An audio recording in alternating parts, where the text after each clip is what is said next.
Tambaram railway நிலையத்தில் பராமரிப்பு பணிக்காக அனைத்து ரயில்களும் ரத்து செய்யப்பட்டுள்ளது. இதனால் பல்லாவரம், தாம்பரம் ரயில் நிலையங்களில் பயணிகள் கூட்டம் அலைமோதுகிறது. இதுகுறித்தான கூடுதல் தகவல்களை எமது செய்தியாளர் டேனியல் வழங்க கேட்கலாம். வணக்கம் டேனியல். தற்பொழுது ரயில்கள் ரத்து செய்யப்படுவதால் பொதுமக்கள் அவதியுற்று வருகிறார்கள்.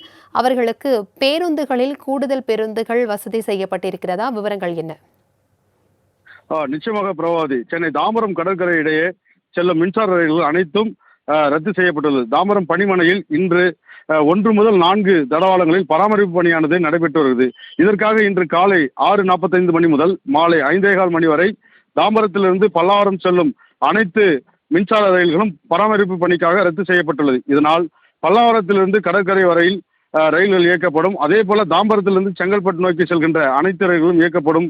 இதனிடையே சென்னை கடற்கரையில் இருந்து செங்கல்பட்டு, அரக்கோணம், திருமால்பூர், காஞ்சிபுரம் செல்லும் அதிவேக அனைத்து ரயில்களும் இயக்கப்பட்டு வருகிறது. இதனால் ரயில்களின்றி தவிக்கும் பொதுமக்களுக்காக சிறப்பு ஏற்பாடுகளாக பல்லாவரத்தில் இருந்து தாம்பரம், கிளாம்பாக்கம் நோக்கி செல்லக்கூடிய பொதுமக்களுக்கு சிறப்பு பேருந்துகள் இயக்கப்பட்டு வருகிறது. அதே போல தாம்பரத்திலிருந்து பல்லாவரம் நோக்கி செல்லக்கூடிய மக்களுக்கு போதுமான அளவு சிறப்பு பேருந்துகள் இயக்கப்பட்டுள்ளது.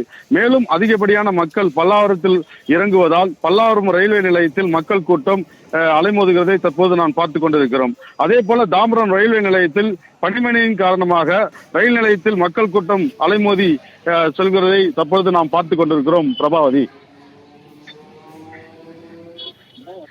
தகவல்களுக்கு நன்றி டேனியல்.